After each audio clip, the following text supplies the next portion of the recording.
Ah, mais vous êtes quand même 95 participants à ce jour. Exactement, oui. En général, voilà, on atteint la petite centaine. Il y en Ah. a qui vont arriver tranquillement en sortant du travail en France. Donc moi, je vais passer ma soirée à admettre les gens pendant que tu parles, hein. Donc des fois, Et, j'écouterai pas ce que tu dis. et tu D'accord. sais quoi? Je trouve qu'il y a beaucoup trop d'hommes dans ton groupe. Ouais, tu remarques aussi, hein? Je regarde tout le monde, hein, il y a beaucoup trop de testostérone. Je fais une sélection à l'entrée, et voilà, tu vois. Ah ouais, c'est ça. Tu interdis les hommes, hein? C'est Si, interdit. alors il y en a, mais je prends que les moches. Ah, Tu vois, il y a pour rester Raymond. Je vois Raymond. Salut Raymond. Ouais. On n'est pas seul, Ludovic. Bon, ça va. Non, non, on a quand même quelques hommes. Non, en fait, c'est que les beaux. Je prends que des beaux hommes. Voilà, avec toutes ces femmes, hein, faut avoir des beaux hommes. Comme nos conférenciers qui viennent d'ailleurs, hein, je prends que des beaux, c'est pour ça que je t'ai invité. Et beau n'implique pas automatiquement chevelu. Non, heureusement, Hein? parce que sinon, bah,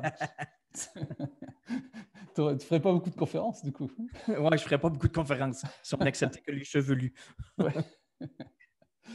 Donc, comment j'ai rencontré Daniel? Eh bien, écoutez, au Québec, hein, j'étais au lac Beauport, qui est au nord de Québec. Et Où j'étais j'habite. J'habite. où tu Je suis habites? Bah ici. oui. Du coup, j'étais avec le mastermind de Martin dans un hôtel. Et puis, un soir, je ne connaissais pas Daniel, je vois arriver. Alors, bien sûr, il arrive pour l'apéro, hein, il arrive au bon moment. Et du coup, je sais que tu es, voilà, t'es aussi ami avec Robin Baltus. Oui, aussi. Voilà. Et comme on était très amis, c'est comme ça que du coup, on a commencé à discuter autour d'une bière. Et, euh, et puis, euh, et puis, en fait, quand j'ai préparé un petit peu la soirée, je me suis dit, mais euh, où est-ce que j'ai aussi vu Daniel? Et en fait, il n'y a que 2 fois où on s'est vraiment vu. Hein. Alors, c'est vrai que durant ce séjour, tu es venu nous rendre visite 2 fois, je crois. Donc, on a eu 2 soirées dans le bar où on avait été aussi Ouais. pour faire un petit peu la fête. Et puis, la deuxième fois, bah, Daniel était en France, à Niort. Hein. Alors, ceux qui connaissent Niort, bah, c'est à 45 minutes de Poitiers. Quand j'ai vu qu'il était à Niort, eh ben, j'ai dit, bah, écoute, on va se faire un petit repas. Et du coup, on avait été à Niort pour faire une petite soirée avec Daniel. On avait été dans un petit resto sympa, on avait discuté toute la soirée. Et puis, on s'était fait une très belle soirée en parlant de Vipassana, notamment. Je me rappelle C'est que tu vrai. avais parlé de ça. C'est vrai. Et puis après, en fait, il a proposé à ma femme d'aller à son hôtel. Ça, je trouvais ça bizarre, hein. Euh, Le pire, c'est que c'est vrai. C'est vrai. Mais je t'ai invité en même temps. Oui, oui, Donc, en plus à invité toi regarder. aussi. Il m'a invité à regarder parce qu'il il a fait une interview Hein? de ma femme et moi je regardais. Donc, Ouais. Mais tu dois raconter, c'était à propos de quoi l'entrevue? Parce que ah ça, oui, c'est super intéressant, là.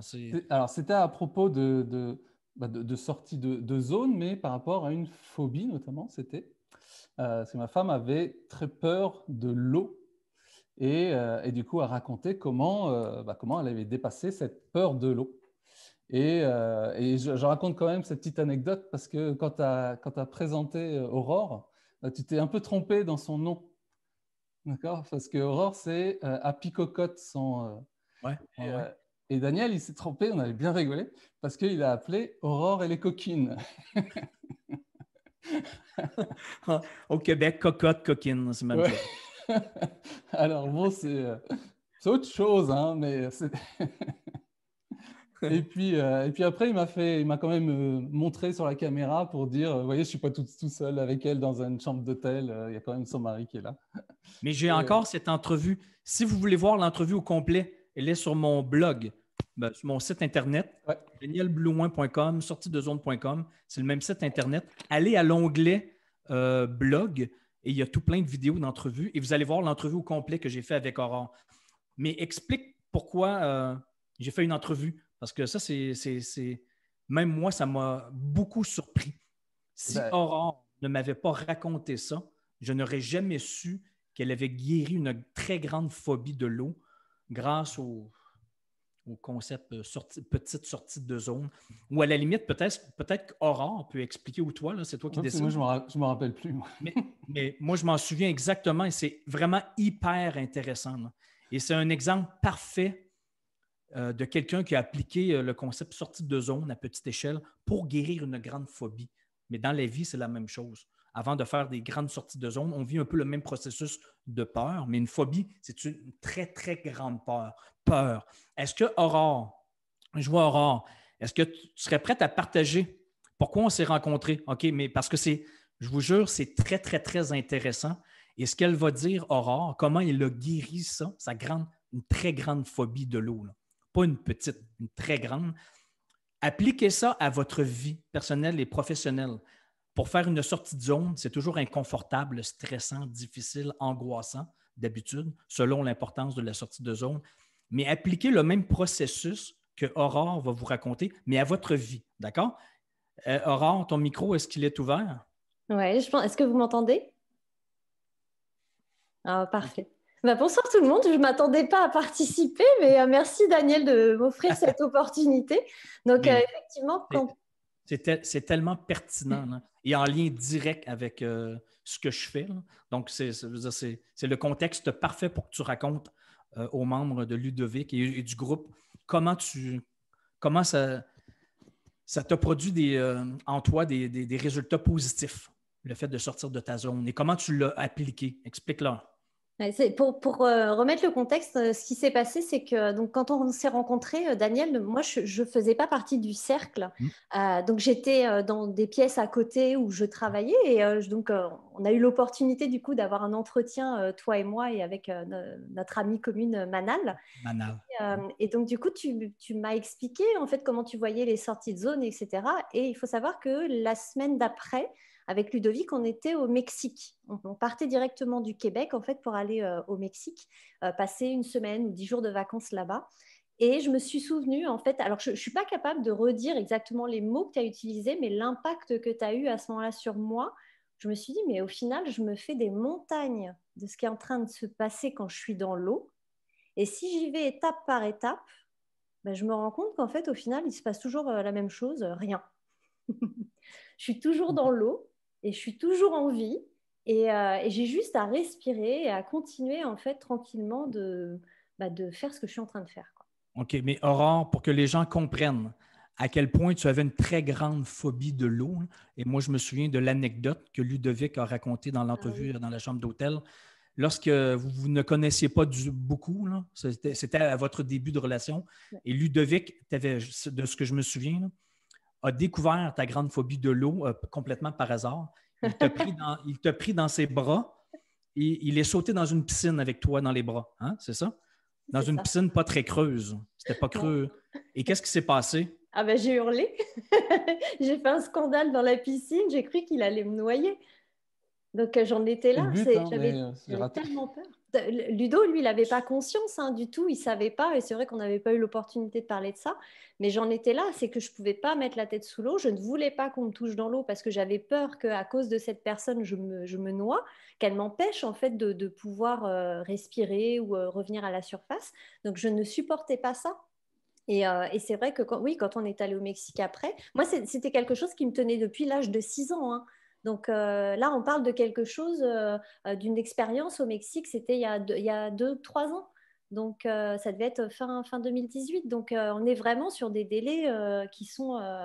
c'était lointain en fait. Là, cette phobie me tenait depuis très longtemps. Donc, une possible noyade en fait quand j'avais 6 ans. Ouais. OK. Donc, c'est un nœud que tu avais dans le subconscient qui faisait que tu avais une grande phobie de l'eau parce que tu avais failli te noyer quand tu étais petite. Donc, ça date de très, très, très longtemps. Mais on se rencontre ici par hasard au lac Beauport. Je te parle de... Je ne me souviens même plus de ce que je t'ai dit. Là, parce que moi, je n'avais aucune idée que j'étais en train d'avoir un impact sur toi.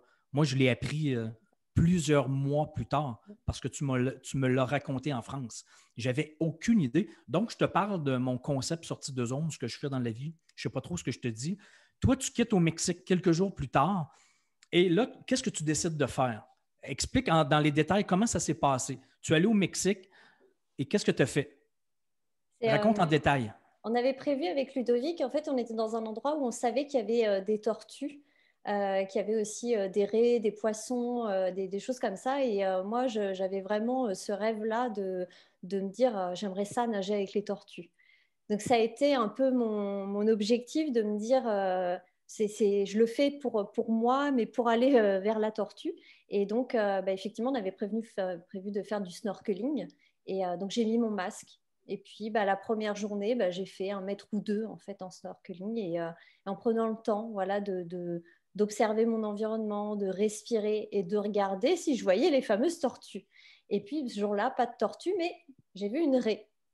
Et déjà, j'étais très contente de moi d'avoir été à peut-être 2 ou 3 mètres, ouais, peut-être 2 ou 3 mètres du bord, c'était un peu plus loin que ça, et de me dire, ah, c'est quand même bien parce que j'ai tenu une demi-heure à peu près en snorkeling, donc la tête sous l'eau. Alors, bien sûr que j'avais un masque pour respirer et ça me mettait beaucoup plus à l'aise et beaucoup plus en sécurité. J'ai vu cette fameuse raie et puis je suis rentrée Quand j'ai senti que c'était un peu trop pour moi, je suis rentrée sur le bord et puis je me suis dit, demain, je reviens. Puis Ludo Et est là, arrivé en me disant, oh, tu sais quoi, lui, il est resté peut-être une demi-heure de plus que moi. Et il est revenu en me disant, oh, j'ai vu une tortue, tu l'as vue et tout, elle était trop bien. Là, j'ai fait, ok, non, c'est sûr que demain, je vais y retourner. OK.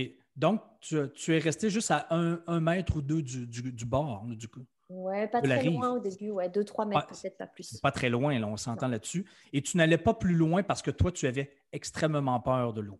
C'est ça?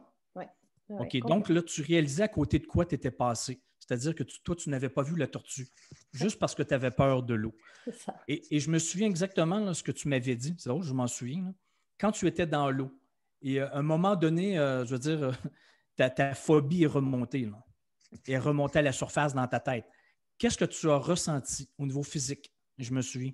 Une pression très forte, en fait, au niveau du plexus, au niveau respiratoire. C'est ça, en fait, dans l'eau, j'ai l'impression d'étouffer. C'est revenu vraiment d'un coup. Ouais. OK. Et qu'est-ce que tu as fait? J'ai respiré. Tu as continué à respirer. C'est-à-dire que tu as continué à respirer en étant consciente que tu étais prise là, au niveau. Ça commençait à Ouais, faire mal. C'était ouais, physique. Là. Et ouais. tu as continué à respirer en te disant que tu n'étais pas en train de mourir. Qu'est-ce que tu te dis? Ben oui, oui, c'est ça. C'est à ce moment-là, j'ai cette conscience de me dire, mais il n'y a rien qui gêne ma respiration à part moi-même. C'est OK. moi qui m'oblige en fait à respirer de façon très oppressée, très serrée, alors qu'il n'y a rien qui appuie réellement sur mon thorax, en fait, sur ma cage thoracique. Donc, pourquoi est-ce que je continue à respirer comme ça? Et ça a été un travail de plusieurs jours, justement, de laisser cette respiration se faire de façon beaucoup plus naturelle, beaucoup plus ample, parce qu'il n'y avait rien. Et comme réapprendre, tu vois, au corps, à l'époque, on ne faisait pas tout ce qu'on faisait avec Ludovic aujourd'hui, on n'avait pas toute cette conscience-là. Mais pour moi, c'était comme de la rééducation, de permettre à mon corps de fonctionner d'une autre façon dans cet environnement-là. Donc, ce que tu me dis, c'est que tu as pris conscience que tu avais mal ici. Ton nœud te créé un symptôme physique, mais qui était dans ta tête, on s'entend. Là? C'est ça, un nœud psychologique. Et donc, tu as pris conscience et tu as continué à respirer en prenant conscience que tu avais mal, que ça serrait. Et tu l'as fait quelques fois, tu me dis. Tu l'as répété, jusqu'à temps que piou, ça s'évapore. Ouais, aujourd'hui, je peux aller dans l'eau, je peux faire du snorkeling, ça ne me pose pas de problème. C'est pas complètement réglé, si tu veux, cette peur de l'eau, mais c'est des étapes, en fait, à chaque fois, tu vois, que je franchis. Pour te donner un exemple, on est retourné au Mexique. Ludo, tu me diras, c'était fin 2019, quand on a été au Mexique, en fait, avec, encore une fois, le groupe de Martin, et j'ai été nager avec les dauphins. Alors, j'ai pas fait toutes les activités, parce qu'il y avait des choses en fait qui me faisaient encore peur. Mais j'ai été avec eux dans le bassin, j'ai été au milieu du bassin avec du soutien, avec de l'aide, mais je l'ai fait. Et tu vois, à chaque fois, je pense à toi parce que c'est des étapes en fait comme ça où je vais de plus en plus loin. Chose qui était impensable il y Ah a bah oui. quelques années. Là. Ah bah oui, oui. Non, moi, tu sais, c'est ce que je voulais faire au départ. C'était me mettre sur le quai et puis, tu sais, sur l'espèce de remblai là, et puis tendre ma main et puis c'était bien ça déjà, tu vois. Ça aurait déjà été le rêve de ma vie, quoi. Et là, d'aller dans le bassin, c'est une très grosse sortie de zone. Et ce que tu m'avais dit aussi dans l'entrevue que j'ai appris, parce que tu me l'as partagé, en même temps, tu as pris conscience ou ça t'a réglé ou ça t'a aidé à régler ta grande phobie des abeilles. Oui. Je me souviens d'une anecdote que tu me racontais encore comme si c'était hier. Une abeille est venue dans ton assiette et maintenant que tu avais pris conscience de ta phobie de l'eau et de tout ça, tu t'es dit, il y en a pour tout le monde, tu peux rester là, mais c'est pas grave. Mais alors qu'à l'époque, tu avais une très grande phobie des abeilles aussi. Non? Ah oui, oui, C'est vrai? je hurlais, limite je renversais la table et je partais en courant et je m'enfermais dans la maison et c'était rare que je ressorte. J'avais tellement peur d'être attaquée en fait à ce moment-là par les guêpes, tout ça. Enfin, ça a été un truc, c'était monstrueux pour moi. J'ai l'impression qu'elle était plus grosse que moi en fait dans l'idée que je me faisais. Et aujourd'hui, je suis très à l'aise, même Ludo pourra partager avec vous, enfin, il pourra confirmer, c'est que cet été, on a déjeuné dehors avec un ami et il y a un frelon qui est venu nous voir plusieurs fois. Donc le frelon, c'est dans mon échelle, c'est les abeilles, les bourdons, les guêpes, les frelons. Ils sont au summum. Et on déjeunait avec cet ami et le frelon, en fait, est venu observer ce qu'on faisait. J'ai regardé. J'étais pas super à l'aise non plus. Hein. Je me demandais un peu ce qui allait se passer. Mais j'ai pas bougé. Puis la deuxième fois, quand il est revenu, je dis, bon, écoute, soit tu te mets à table ou soit tu t'en vas, mais tu fais quelque chose. Et en fait, il a fini par partir. Et j'ai plus, tu sais, cette espèce d'électricité dans le corps, cette boule dans la gorge, là, c'est terminé aujourd'hui. Mais écoutez, c'est fou, là. Moi, ça m'impressionne, ça. Mais est-ce qu'on mais pensez au processus, c'est pas banal, là, ce que tu viens de dire. Là. C'est des grandes phobies. Là.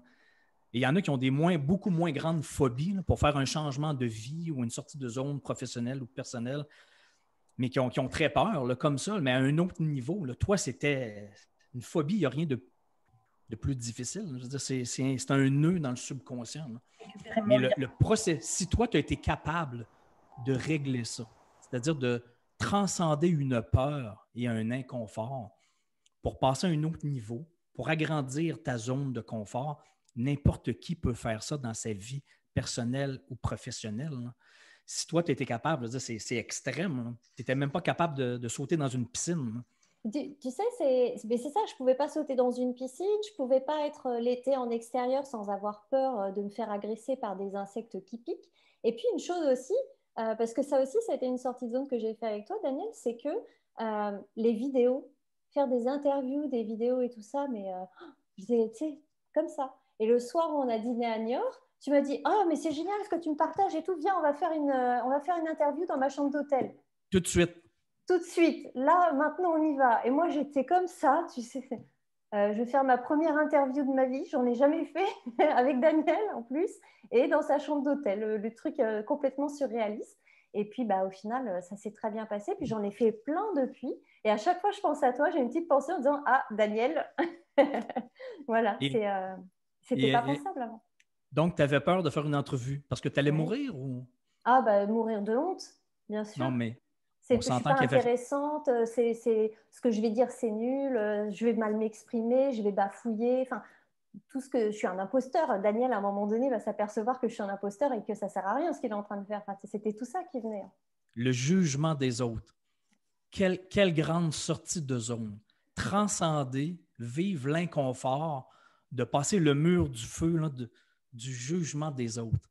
Hein? Comme s'il y avait quelque chose de dangereux. Comme si on allait mourir. C'est fou, hein?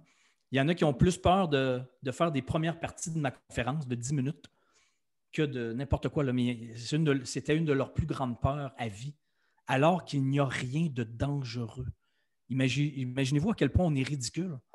On a peur comme si on allait mourir. Un stress immense, alors qu'il n'y a rien de dangereux. Là. C'est fou. Et moi, ce que je retiens de tout ce que tu m'avais dit, là, et partageant dans l'entrevue au complet, là, avec ta peur de l'eau qui est presque guérie, ou peut-être pas à 100%, là, mais qui n'a rien à voir avec avant, ta peur des abeilles. Ce que je retiens de tout ça, là, et retenez-le là, pour toutes vos sorties de zone à vous, dans votre vie personnelle ou professionnelle, c'est que tu as décidé d'embrasser l'inconfort en réalisant que tu n'étais pas en train de mourir. Et plus on avance, plus on le fait, plus on respire pendant qu'on le sent, l'inconfort. Là. Dans notre gorge, dans notre dos, dans notre ventre, on le sent partout. Et plus on le fait, plus on avance, plus le mur de feu, c'est-à-dire qui est un mur de vapeur, qui n'est pas un mur de briques, plus on avance, plus la peur, le stress et l'angoisse, l'inconfort s'évaporent au fur et à mesure. Mais ça, là, le point central de tout ce que tu as fait, là, c'est de décider de le vivre. Et il n'y a rien de dangereux. Moi, je pense que si je fais ce que je fais maintenant, là, pour ceux qui ne savent pas du tout je suis qui, ce que je fais dans la vie, là, je vous résume vite. J'ai écrit 3 livres qui s'appellent « Sortie de zone »,« Entrée de zone » et « Salomon le saumon. Seuls les poissons morts suivent le courant ». C'est pour tous ceux qui songent effectuer des changements dans leur travail, leur carrière ou leur vie, mais qui n'osent pas sortir de leur zone. Écoutez, là, je le vois, toi, tu es un exemple spectaculaire de quelqu'un qui a décidé d'embrasser l'inconfort, de le vivre, en sachant très bien que ce n'était pas dangereux et que plus on le fait, plus notre zone de confort grandit. Toi, en réglant ta phobie de l'eau, automatiquement, tu as réglé plus ou moins ta phobie des abeilles. Mais s'il y a quelque chose qui vous stresse dans votre vie personnelle, professionnelle, vous sentez que vous voulez vivre autre chose, que vous êtes en train de passer à côté de quelque chose à cause de vos peurs, de votre peur de l'inconnu, de l'insécurité financière, du jugement des autres, de l'échec, tout ça, là. Je vous jure que lorsqu'on avance, comme Aurore, comme Ludovic, je veux dire, tout le monde passe par là un jour ou l'autre, c'est-à-dire vivre un changement quelconque, embrasser un inconnu quelconque. Lorsqu'on décide d'avancer et d'embrasser l'inconfort, c'est fou ce qui arrive. Écoutez, Aurore, c'est un exemple parmi des milliers que je vois, mais si Aurore ne m'avait pas partagé ça, je ne l'aurais jamais su. Et je vais vous donner un autre exemple. Un exemple, je veux dire, j'en ai des exemples. Je commence à en avoir beaucoup, là. Je ne savais même pas que mon concept sortie de zone pouvait guérir des phobies. Je n'avais aucune idée de ça. Il y a une autre dame qui me contacte il n'y a pas très longtemps. Cathy Lévesque. Elle, c'est une dame au Québec qui avait un très, très gros problème de bégaiement. Elle parlait comme ça. Un problème extrême de bégaiement. Et aujourd'hui, là, elle ne bégait plus du tout. Et savez-vous quoi? Je lui ai même offert de faire ma première partie de conférence publique et elle le fait sans bégayer aucunement, là. Et savez-vous comment elle a guéri son gros problème de bégaiement, là? Elle s'est donnée comme défi à chaque jour dans l'autobus. Elle prenait l'autobus à chaque jour, hein. Elle s'était donnée comme défi d'aller dire bonjour. Non, pas bonjour. D'aller dire bonjour à un inconnu dans l'autobus à chaque jour. Et ça, c'était une immense sortie de zone pour elle. Pour moi, c'est banal. Pour vous, c'est peut-être banal faire ça. Mais pour elle, c'était immense. Parce qu'elle a le problème de bégaiement. Elle a fait ça à chaque jour, pendant plusieurs semaines. Elle a décidé d'embrasser le stress, de se faire rejeter ou d'avoir de l'air conne, ridicule devant un inconnu. Mais elle l'a vécu à chaque jour. Et c'est devenu de moins en moins stressant, difficile. Et un jour, elle a atteint le point de bascule où là, c'était devenu facile. Elle n'avait plus peur du tout et elle a complètement perdu son problème de bégaiement. Mais ça, c'est fou, là. Mais c'est la même chose que Aurore avec la peur de l'eau, l'autre des abeilles. Écoutez, je vous raconte un autre. Là, je vous parle de sortie de zone extrême. C'est des phobies, là. Je vous raconte juste une autre anecdote. Une autre Québécoise, elle m'appelle pour me raconter ce que ça a eu comme impact, là, ces petites sorties de zone à elle. C'est une dame qui avait un très gros problème d'agoraphobie. Et d'agoraphobie, ça ne veut pas dire nécessairement, automatiquement, avoir peur des foules. Ça peut être... Pardon? Ça peut être avoir peur des grands espaces. Elle, depuis qu'elle était petite, elle n'était pas capable d'aller dans un champ et voir le ciel au-dessus d'elle. Incapable. Et toute sa vie, là, je vous parle d'une dame d'environ 35 ans qui avait une fille, un enfant, et elle n'est jamais allée à l'école voir sa fille jouer au basketball. C'était impossible d'aller à l'école. Et elle devait même faire l'épicerie avec ses parents. Ses parents devaient venir la chercher à la maison, dans la voiture, aller faire l'épicerie. un très gros problème d'agoraphobie. Et là, il a décidé de faire des petites sorties de zone à son niveau, des petits pas. C'est-à-dire, là, elle me raconte, c'est pas moi qui l'invente, c'est elle qui me raconte. Je l'ai même passé en entrevue sur mon site Internet avant ou après l'entrevue d'Aurore, vous pouvez la voir. Et elle me raconte, j'ai décidé d'embrasser l'inconfort, faire des petites sorties de zone pour régler mon problème. Et elle m'a dit, j'ai commencé par aller sur mon balcon. Juste aller sur son balcon et regarder le ciel. Pour elle, c'était extrêmement difficile de faire ça. Et elle me dit, je l'ai fait et je suis rentré dans la maison. Et la journée d'après, je suis allé m'asseoir dans ma voiture, dans le stationnement, dans ma voiture chez moi. Là. Je ne suis pas parti en voiture. Je suis allé m'asseoir dans la voiture. C'était très stressant pour elle. Et de fil en aiguille, elle a fait des petites sorties de zone comme ça. Et elle s'est mise à partager sur Instagram, si je me souviens bien, ses histoires de sorties de zone pour guérir de son agoraphobie. Et un jour, il y a des producteurs de télé en France, à Paris, un gros show de télé, c'est exactement ce qu'ils cherchaient. Et ils l'ont contacté. Ils lui ont lancé comme défi de venir à Paris, prendre l'avion avec son mari. Il payait les billets d'avion et tout, pour l'inviter dans le show sur le plateau de télévision qui parlait d'agoraphobie et tout ça. Elle a décidé d'accepter le défi parce qu'elle avait déjà fait ses premiers petits pas. Et elle me raconte que de chez elle à l'aéroport, à Montréal, elle a pleuré dans la voiture tout le long. Parce que tellement qu'elle était stressée et angoissée, c'était inconfortable. Jusqu'à temps qu'elle m'envoie le fichier, le lien, où on voit sur le plateau de télé à Paris, l'animatrice qui annonce « Et maintenant, accueillons Mélanie Robitaille qui est ici avec son mari. » Et elle arrive sur le studio à Paris, alors qu'elle était extrêmement stressée de s'asseoir sur son balcon ou d'aller s'asseoir dans sa voiture. Elle ne faisait pas l'épicerie seule. Elle n'était pas capable d'aller voir sa fille jouer au basket à l'école. Mais de fil en aiguille, son agoraphobie s'est évaporée. C'est ce qui est fou. Hein? Et je me souviens quand elle m'a raconté ça, et même quand Aurore m'a raconté à quel point le concept sortie de zone, embrasser l'inconfort pour passer à un autre niveau, les avait guéris. Je leur avais dit, je ne me souviens pas si tu t'en souviens, Aurore, mais je me souviens, j'avais dit probablement que c'était réglé. C'était relié à quelque chose dans ton enfance. Hein? Tu as vécu un traumatisme et maintenant que tu sais, c'est relié à quoi? Ben, c'est ça qui t'a guéri. Moi, je n'ai aucun rapport là-dedans. Là. Parce que je ne comprenais pas que j'avais un rapport là-dedans, pour vrai. Là. Et là, je me souviens qu'Aurore m'avait dit, ben non, pas du tout. Je savais exactement c'était relié à quoi. Là. Ça fait des années que je le sais. Là. J'avais failli me noyer quand j'étais petite. Et l'autre dame qui avait l'agoraphobie, je me souviens, elle avait eu le cancer quand elle était petite. En tout cas, il y a c'est tout plein de nœuds qu'on vit. C'est juste des nœuds.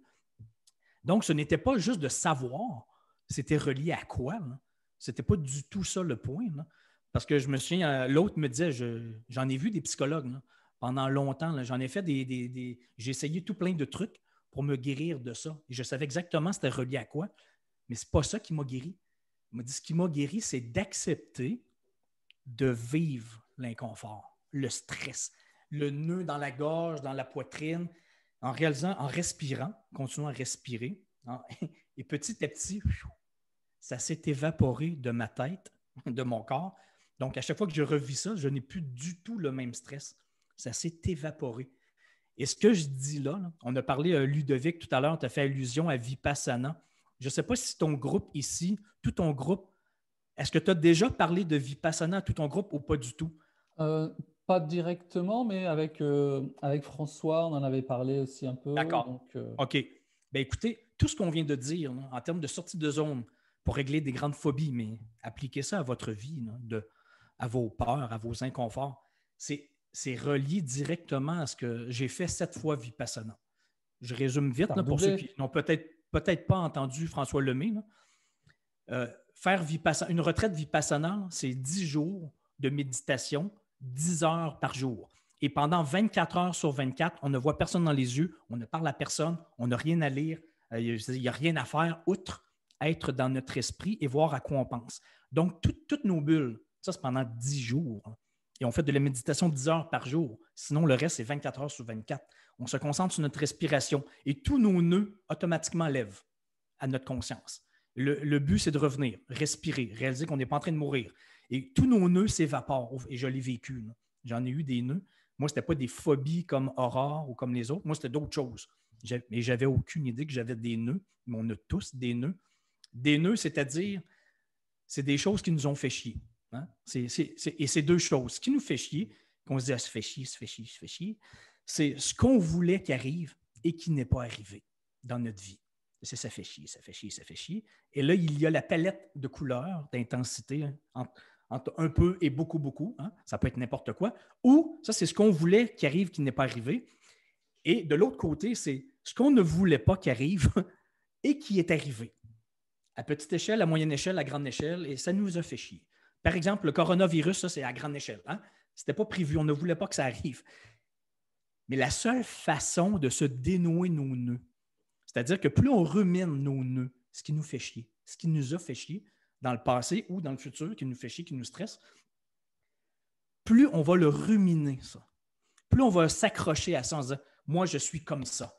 Moi, j'ai la peur de l'eau, donc c'est comme ça. J'ai la peur des abeilles. Je suis une bègue. Je suis agoraphobe. Je suis comme ça. » Et ça fait chier. Donc, je rumine. Ça, c'est-à-dire qu'on resserre le nœud. Plus on rumine le caca dans notre tête, ça, c'est le truc qui rebondit toujours. Hein? Qui rebondit. Plus on le rumine, plus on resserre le nœud. Et la seule façon, ça, on le pratique dans Vipassana pendant 10 heures par jour, pendant 10 jours, hein? 10 heures par jour, 10 jours, c'est on le réalise que ça nous a fait chier, que ça nous fait chier, et on développe des symptômes physiques. Gorge, ça sort dans notre corps et on scanne notre corps au complet.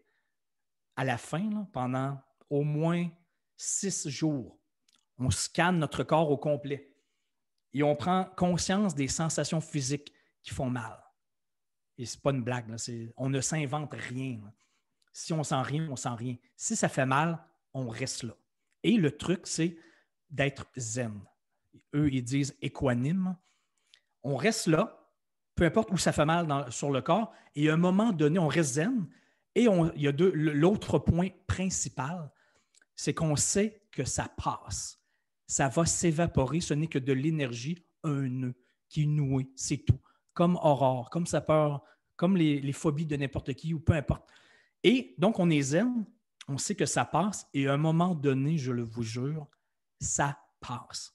Et ça s'évapore de nous et de notre tête. Je l'ai vécu. Là. Et c'est pour ça que j'ai fait Vipassana 7 fois. Là. Et maintenant, ça a changé ma vie parce que je le pratique à tous les jours. Et tout ce que je vous dis, peut-être que je répète ce que François Lemay vous a déjà dit, je n'ai aucune idée de ce qu'il a dit, mais François, c'est tout basé sur Vipassana, ce que lui enseigne. Mais c'est exactement la même chose. Lorsqu'on veut faire un changement de vie quelconque, il faut juste avancer en réalisant qu'on a peur, hein? C'est difficile. Nos nœuds lèvent à notre conscience, mais ça, ce n'est pas un message de la vie. Là. La vie n'est pas en train de nous dire parce que tu as peur, parce que ça fait mal, parce que tu as mal à la gorge, à la poitrine, ça veut dire arrête de faire ça, ça fait trop mal. C'est le contraire. Il faut continuer à l'embrasser en sachant très bien que ça va s'évaporer. Et je vous jure, ça s'évapore. Aurore l'a vécu, des milliers de personnes qui le vivent. Écoutez, je vous donne un exemple, un autre, j'en ai des exemples, là, des centaines. Je vais vous donner un autre exemple.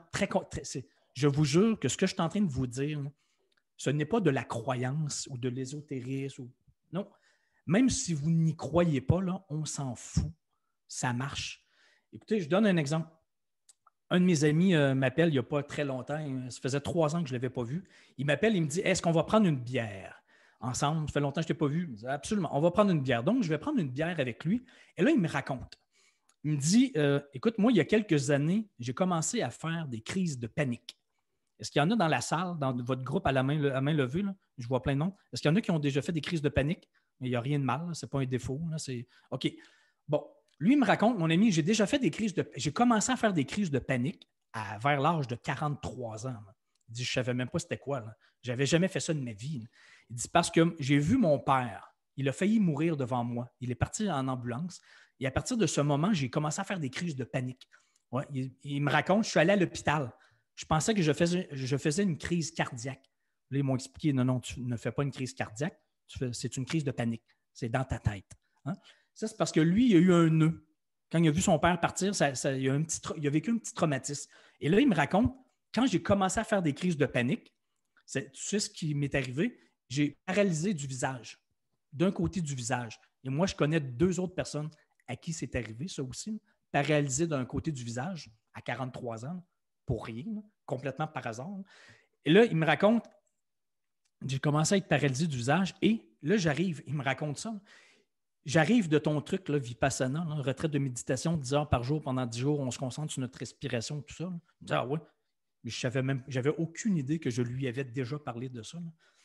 Il dit, ah oui, t'arrives de là. Là. Et puis, ben, il me dit, écoute, quand j'ai commencé à faire Vipassana, là, toutes mes crises de panique, là, c'est ça, parce qu'il me raconte que juste avant, à l'hôpital, on lui avait enseigné comment essayer de contrôler ses crises de panique, c'est-à-dire en revenant à sa respiration, en réalisant qu'il n'est pas en train de mourir, hein, c'est toujours relié à ça. Et il dit, j'ai appris à contrôler un peu mes crises de panique. Donc, je respire. Mais là, il dit, quand j'ai commencé à faire Vipassana, 10 heures par jour, pendant 10 jours, et c'était assez profond, là, parce qu'on ne fait que ça. Là. Il dit, là, toutes mes crises de panique, là c'est remonté, c'était pire que pire. Il a dit, je suis allé voir le prof, l'enseignant, il y a toujours un enseignant.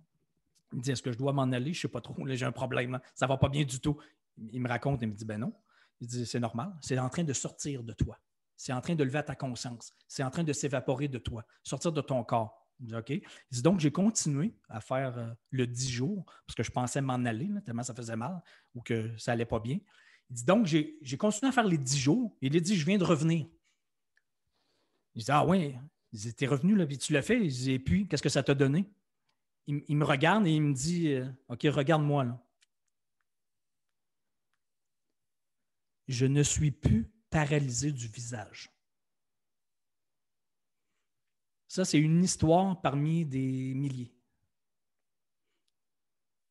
Quand il est allé voir le médecin, il lui a dit, écoute, moi, je suis paralysé du visage maintenant. Là. Il a dit, qu'est-ce que le médecin t'a dit? Ben, c'est ça. Tu es paralysé. C'est un hasard. C'est comme ça. Il n'y a rien à faire. Tu es paralysé du visage.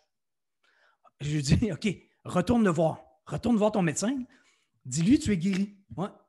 Tu n'es plus paralysé du visage. Et tu n'as pris aucune pilule. Rien. Va lui raconter comment tu as fait ça. Mais des histoires comme ça, là. Écoutez, là, je vous raconte, OK, tu me dis si Ludovic, là, tu veux parler d'autres choses. Mais moi, c'est un sujet qui... Je vais aller faire à manger, je vais te laisser comme ça me... Non, mais pour vrai, c'est un sujet qui me passionne parce que c'est directement relié au concept de faire des sorties de zone dans nos vies professionnelles ou personnelles. C'est qu'on est pris avec nos nœuds, les trucs qui nous ont traumatisés, qui nous ont fait chier, nos peurs, nos craintes, nos doutes. Et là, c'est dans notre tête. Et on pense que ça, c'est un message de la vie. Ce n'est que de l'énergie et on peut se l'évaporer, on peut l'enlever. Un des exemples que je donne pour essayer d'expliquer qu'est-ce que ça fait, là, faire... et ça change une vie, ça devient une façon de vivre ensuite. C'est de se concentrer sur sa respiration dès que quelque chose va mal. Et ça s'évapore. Donc, on ne se crée plus de nœuds. Parce que quand on se crée des nœuds, c'est-à-dire qu'on rumine du caca, du petit caca, du moyen caca, du gros caca. Hein. Ça, c'est à chaque fois que, par exemple, si je suis... Là, je vous donne plein d'exemples qui peuvent paraître ridicules, mais c'est ça. Là. Si on est dans le trafic et on rumine du caca parce que l'autre personne en avant ne va pas assez vite. Hein? Ah, fait chier. OK. Donc, ça, c'est quelque chose qui arrive qu'on ne veut pas qu'il arrive parce que l'autre n'avance pas assez vite. Donc, à chaque fois qu'on rumine notre caca et on s'attache à ça, on resserre le nœud. C'est-à-dire, quand je dis resserrer le nœud, c'est comme si notre tête, c'était une lumière, une ampoule électrique. Okay? C'est une lumière. Et à chaque fois qu'on se dit ça fait chier, on envoie un petit voile très léger, un petit voile sur l'ampoule électrique. Donc là, l'ampoule est un petit peu moins forte. Et à chaque fois que, peu importe ce qui arrive dans notre vie, qu'on ne veut pas qu'il arrive et qui arrive, et qu'on veut qu'il arrive et qui n'arrive pas, et qu'on rumine le caca, on se renvoie un petit voile à chaque jour, à chaque heure de la vie. 24 heures sur 24, 7 jours sur 7, pendant plusieurs années. Ça veut dire qu'à chaque fois, on renvoie un petit voile. Hein? Ah, lui, il m'a fait ça il y a 14 ans. Lui, mon papa n'a pas fait ça. Il aurait dû faire ça. Puis là, on rumine le caca. N'importe quoi. Là. On renvoie le petit voile, un petit voile. Et à un moment donné, des années plus tard, à coup de petits voiles, ben là, à un moment donné, notre lumière, là, elle ne rayonne plus beaucoup, parce qu'on a envoyé des petits voiles dessus. Et appliquer le concept de respirer, quand on ressent les nœuds, on peut s'enlever des voiles au fur et à mesure. On s'enlève des voiles. Et ça fait qu'à chaque fois qu'on enlève un voile, notre lumière devient plus forte, plus lumineuse. Et on se sent plus léger, plus heureux, plus tout ça. Là. Je sais que ça a l'air très ésotérique, ce que je dis, là, ou farfelu, mais c'est de la physique. C'est des mathématiques. Moi, ça a changé ma vie, là, pratiquer ça. Là. Parce que c'est comme si on m'avait dit, bon, n'y crois pas. Puis premièrement, on te le dit. Là. Quand on fait Vipassana, ne crois pas à ça. N'y crois pas, là, on s'en fout. Fais-le. Fais-le, marche, et tu vas voir. Et ne t'invente rien. Là. Et c'est comme si on m'avait dit, prends un poids et haltère et fais ça comme ça avec ton muscle. Mais n'y crois pas. Ne crois pas à ça. OK, on n'y croit pas. Fais ça. Ferme ta gueule et fais-le. Ouais. Fais ça comme ça toute la journée. Pendant 10 jours, 10 heures par jour. Je te le jure, qu'à la fin, ton muscle va devenir beaucoup plus dur, beaucoup plus gros. Et au début, ça va faire mal. Mais ce n'est pas parce que ça fait mal que c'est un message de la vie. Non, ça veut dire continue. Continue un jour. Tu vas passer le point de bascule où là, ça ne fera plus mal du tout. Ouais, et tu vas pouvoir lever n'importe quoi. Et tu ne pourras plus revenir en arrière parce que tu sais ce que ça donne. Mais c'est la même chose. Faire ça, là, même si on n'y croit pas. Moi, j'y croyais même pas. Je ne savais même pas ce que je faisais là. Je ne savais même pas que j'avais des nœuds. Mais c'est ça que ça donne. C'est de la physique. C'est comme si, lorsqu'on pratique ça, c'est comme si notre esprit, quand on fait de la méditation ou qu'on fait Vipassana pendant 10 jours, par exemple, c'est comme si notre esprit, c'était de l'eau dans une bouilloire. Et notre bouilloire à tous, tout le monde, sans exception, 100% de la population, notre eau, notre bouilloire est sur le feu toujours, à chaque minute de la vie. C'est-à-dire qu'on vit toujours des stimuli de l'extérieur. Téléphone, il nous arrive quelque chose, la télévision, au travail, les amis, peu importe. On vit toujours des stimuli. Donc, notre esprit est sur le feu. Et là, ça fait des bulles. Ça bouille, toujours. Et quand on décide de faire un vipassana ou de faire de la méditation, c'est comme si on prend la bouilloire et on l'enlève du feu. C'est-à-dire qu'on est coupé de tout stimuli. Donc, les bulles lèvent de moins en moins, ça bouille de moins en moins. Et à un moment donné, il n'y en a plus de bulles. Ouais, parce qu'on n'a rien vécu d'autre. On a été coupé de tout stimuli. Et quand je dis nos bulles, c'est nos pensées, c'est nos nœuds. Là. Un jour, il n'y en a plus. Et on voit dans le fond de la bouilloire les cailloux, les petits cailloux qu'il y avait dans le fond. Et là, on peut les voir, on peut les prendre un par un et les enlever. Donc, ça fait comme si l'eau devient plus claire, plus limpide. Et ça, dans notre tête, c'est exactement la même chose. Ludovic, je ne sais pas si tu as des questions. Là, j'ai fait une grande parenthèse, mais c'est relié à tout ce que j'enseigne depuis des années en conférences, mes livres, mes coachings. C'est tout ça. Et je suis certain que toi, tu abordes probablement à ta façon, Ludovic. Bien sûr, ouais. Alors, pour tous ceux qui sont là, pour faire notamment des liens par rapport à ce qu'on a fait, c'est vrai que les nœuds, on travaille nous sur ce qu'on appelle les fascias dans le corps, et quand ils sont figés, c'est un signe justement de tension. Donc, on retrouve toujours les mêmes choses. C'est dès qu'il y a une tension, un nœud, quelque chose, eh bien, on peut soit vouloir le rejeter ou faire comme si ça n'existait pas, ou justement embrasser cet inconfort en disant c'est là, et nous on appelle ça en fait être en lien avec ça, et du coup on va à la rencontre au contraire plutôt que d'essayer de l'enlever. Et puis la deuxième chose que je trouvais intéressant aussi, c'est justement par rapport à cet inconfort qui est que, et notamment par rapport aux histoires de changement et de sortie de zone, par rapport à des traumas ou des choses du passé, dès qu'on commence à adopter une autre façon de répondre à la situation, c'est-à-dire qu'aujourd'hui, je vais me lever plutôt que de rester assis et d'écouter ce que j'entends et d'avoir peur parce que je vais mourir. Eh bien, j'adopte une nouvelle façon de répondre à la situation, et à force de le faire, même si au début c'est inconfort, à force de le faire, tu appelles ça le point de bascule, à un moment donné, ça devient plus l'état, nous on appelle ça nos états, l'état que l'on va utiliser pour ça.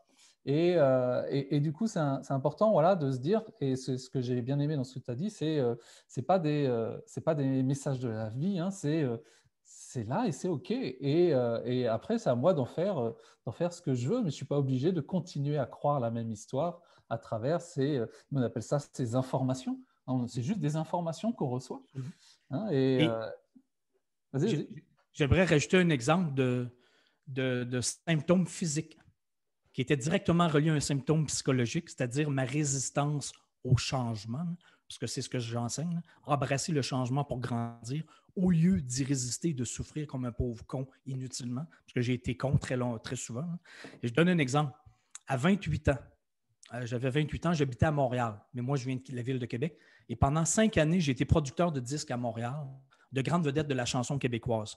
Moi, j'ai évolué 17 années dans l'industrie du show business, producteur et promoteur des grandes vedettes de Céline Dion, nommez-les toutes, les françaises, américaines, canadiennes. J'ai travaillé là-dedans pendant 17 ans. Mais j'étais à Montréal de 23 à 28 ans. Et à 28 ans, moi, je ne le sentais plus, Montréal. Ça ne m'allumait plus, Montréal. Ça ne créait plus de joie et d'enthousiasme et de feu d'artifice dans ma tête. Et je ne me voyais plus, j'avais plus la vision d'être à Montréal toute ma vie. Donc ça, j'étais en train de m'éteindre. Je ne marchais plus vers ma cohérence, vers mon alignement. Appelez ça comme vous voulez, c'est toute la même chose. Et à 28 ans, donc, moi, je n'avais aucune bonne raison rationnelle de m'éteindre et de développer des symptômes psychologiques ou physiques. Non, je n'avais aucune bonne raison rationnelle. Tout allait bien, mais je le sentais. C'est du ressenti et je résistais à revenir vivre à Québec, dans ma ville, où j'habite aujourd'hui, 20 ans plus tard. Mais à 28 ans, quand je résistais au changement, j'étais en train de m'éteindre, manquer de cohérence, de sens et tout ça. Je respirais mal. Et je suis allé chez le médecin.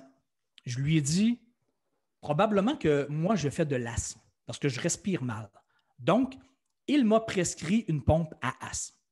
Je suis sorti du bureau, j'avais une pompe à asthme.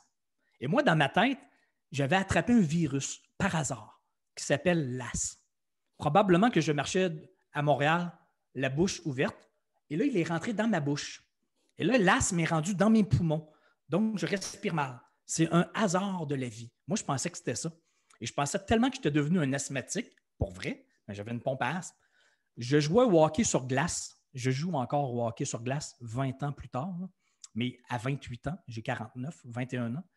À l'époque, je jouais au hockey sur glace avec ma pompe à asthme sur le banc des joueurs pendant le match. Et pendant qu'on se déplaçait sur le banc, je déplaçais ma pompe à asthme sur le banc des joueurs, entre les joueurs, quand on se déplaçait. Oui, c'était dangereux. Moi, je suis devenu un asthmatique. S'il fallait que je fasse une crise d'asthme sur la glace, là, je dois toujours avoir ma pompe à asthme tout près de moi, parce que c'est dangereux.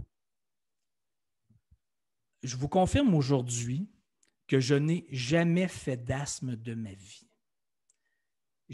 Moi, j'ai juste appris à 28 ans que lorsque je résiste au changement, que je suis en train de m'éteindre, que je ne suis plus en cohérence, que je ne marche plus vers ce qui m'allume, ce qui crée de la joie, de l'enthousiasme en moi, quand je ne fais pas ça, moi, j'ai appris à 28 ans que ça me prend dans les poumons. Je commence à mal respirer. Et j'ai appris, parce que là, j'ai des histoires de partout dans le monde depuis plusieurs années, parce que je suis obsédé par le sujet. Je suis un entonnoir d'histoires, comme Aurore ou plein d'autres. J'ai appris qu'il y en a pour qui, lorsqu'ils résistent à faire une sortie de zone quelconque, il y en a pour qui c'est des maux de ventre, des maux de dos, des maux de tête. J'ai appris qu'il y en a qui développent de l'eczéma un peu partout. Et j'en ai entendu des histoires. Donc, écoutez, je suis 20 ans plus vieux, j'ai 49. Je joue au hockey sur glace encore à chaque semaine. Et je ne fais pas d'asthme du tout. Je n'ai plus de pompe à asthme.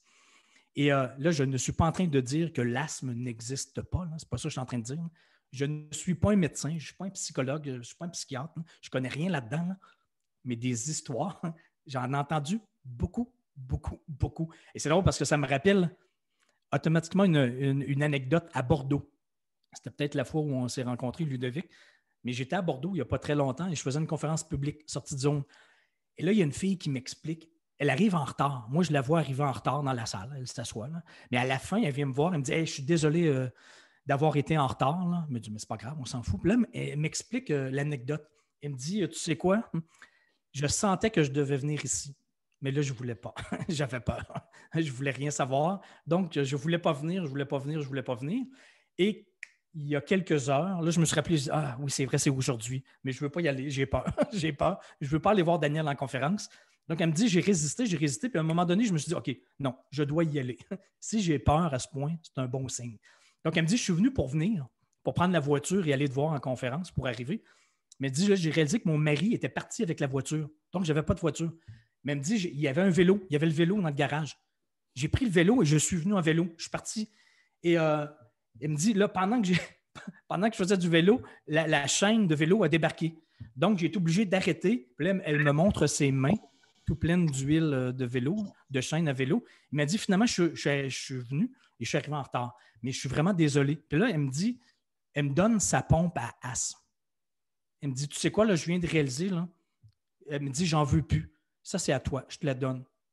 Là, elle me donne sa pompe à asthme. Je dis, ouais, mais moi, t'as peu, moi, si tu meurs de l'asthme, là, je ne veux rien avoir dans l'histoire. Je ne suis pas un médecin. Je n'ai pas dit que l'asthme n'existe pas, là.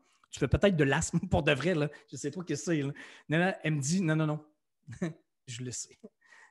Mon asthme est dans ma tête. Je le sais très bien. Je dis, OK, mais moi, ne m'appelle pas. Là. Je ne veux pas qu'un médecin m'appelle si tu meurs de l'asthme. OK? Elle dit, non, elle me donne sa pompe à asthme. On a même pris une photo. Elle m'a envoyé la photo. Et elle me dit, elle m'a réécrit tout de suite après, quelques jours. Elle me dit, tu sais quoi, je t'ai donné ma pompe à asthme. Et après ta conférence, je suis reparti. Non? Et tu n'as aucune idée à quel point je respirais bien. Je sais que je n'ai pas besoin. L'asthme est dans ma tête. Et je sais exactement que c'est directement relié à mon mal, ma résistance au changement et à tout ça. Mon manque de cohérence, d'alignement avec ce que je suis réellement. Donc ça, c'est fou, là. On a des histoires comme ça. Il y en a, là. J'en ai une comme ça. J'en ai une parce que moi, j'ai fait beaucoup d'asthme tout petit. Hein, mes parents me disaient, on croyait que tu allais mourir dans la nuit tellement tu respirais juste un filet d'air. Et je me rappelle, à 12 ans, dans la voiture, j'avais toujours, donc nous on appelle ça la ventoline, parce que c'est le nom de la pompe à asthme. Et j'avais toujours avec moi. Et pareil, au rugby, j'avais toujours la ventoline à côté. Et tous les jours, à l'école, j'avais ma ventoline dans la poche. Et parce que ça me rassurait. Parce que si je fais une crise, la ventoline est là. Ah oui?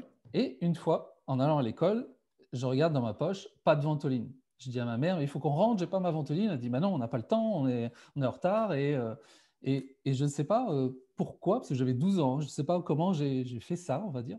C'est un réflexe, enfin aujourd'hui je le sais, hein, mais c'est un réflexe de survie. Eh bien, alors que je savais que j'allais faire une crise d'asthme parce que je n'avais pas ma ventoline, j'ai commencé à respirer tranquillement et je me suis calmé et je n'ai pas fait de crise d'asthme. Et pourtant, je n'avais pas ma ventoline avec moi. Et les autres fois, j'ai continué à garder ma ventoline et j'ai gardé ce souvenir en tête, mais je m'étais montré que même sans la ventoline, je n'allais pas mourir. Alors que moi, dans ma tête, si je n'avais pas ma ventoline, j'allais mourir. Parce qu'on m'avait raconté quand j'étais petit que j'avais failli mourir à cause de l'asthme. Donc, que des choses comme ça qui font que ce jour-là, sans la ventoline, j'ai su moi-même gérer cette attaque-là de panique, de stress, d'anxiété qui est venue, alors que je n'avais pas besoin de la ventoline. Et comme tu dis, et je vais rebondir sur un commentaire, c'est justement cet inconfort et de dire, on a aujourd'hui des petites choses faciles des fois, comme voilà, une ventoline. Je prends une ventoline et ça va mieux. Et ça règle mon problème. Quelque chose, voilà, un petit truc facile. Je n'ai pas besoin de faire d'efforts. Je n'ai pas besoin de moi apprendre avec moi, à respirer, à prendre le temps, etc. Et ça, parce que je vais rebondir sur le commentaire de Frédéric. Et je pense que tu as des histoires là-dessus, Daniel. Ça, c'est un risque à prendre parce que Frédéric, elle demande justement, et si le fait justement de jusqu'où supporter l'inconfort ou la douleur, sans risquer de se faire encore plus mal si jamais, eh ben, je vais vers cet inconfort. Et à travers ton histoire, j'ai l'impression que tu as pris des risques dans ta vie. Enfin, toi, tu as été vers des voies où tu ne connaissais pas, ou comme ça, sans trop réfléchir, on va dire. Qu'est-ce que tu pourrais nous partager justement par rapport au fait de, dans sa vie, quand on ne se sent pas bien, c'est peut-être le meilleur moment, peut-être de prendre des risques parce qu'on n'a plus rien à perdre, entre guillemets, ou ça ne peut pas être pire, de toute façon. Écoutez, premièrement, si j'ai écrit tous mes livres, sortie de zone, entrée de zone, c'est des exemples concrets, ce n'est pas de la théorie. Je l'ai tellement vécu souvent là, maintenant je le sais. C'est pour ça que je suis devenu obsédé par le sujet. Moi, à l'époque, je voulais dire ça aux jeunes. Là, j'ai réalisé que c'est 1000 fois plus large que ça s'adresse à tout le monde, là. Même si on est une personne âgée à la retraite, peu importe, là. Et ce que j'ai appris, c'est que lorsqu'on s'éteint, qu'on commence à manquer de sens, de cohérence, et on commence, quand je dis s'éteindre, ça veut dire commencer à souffrir un petit peu. Un petit peu. Il y en a, et plus on l'étire, ça, notre malaise, mal-être, plus on l'étire, plus ça devient moyennement souffrant, ou très, très, très souffrant. Et si on l'étire encore, ça devient le burn-out ou la dépression. J'en entends des histoires, là. Donc ça, c'est si on l'étire au maximum et qu'on résiste parce qu'on a peur. Le mauvais calcul, pour revenir à ta question, là, le très mauvais calcul qu'on fait, là, c'est de penser que l'inconfort qu'on va vivre si on marche vers de l'inconnu, c'est-à-dire si on fait une sortie de zone pour marcher vers ce qui nous allume de nouveau, pour rallumer la flamme, pour redevenir excité, emballé, enthousiaste, dans la joie, là, l'inconfort qu'on va vivre, on pense que l'inconfort qu'on va vivre en marchant vers cet inconnu, en embrassant l'inconnu, c'est ce que ça veut dire, en transcendant des peurs et des inconforts, c'est obligatoire. On pense que l'inconfort de faire ça va être beaucoup plus souffrant, difficile, inconfortable que l'inconfort qu'on est en train de vivre dans notre trou, dans notre fosse, dans notre zone, à tourner en rond et à s'éteindre au maximum. Parce que ça, il y a une limite à ça, s'éteindre au maximum. Donc, on pense que le mauvais calcul qu'on fait, c'est qu'on pense que le faire, ça va être beaucoup plus souffrant que ce qu'on est en train de vivre comme souffrance.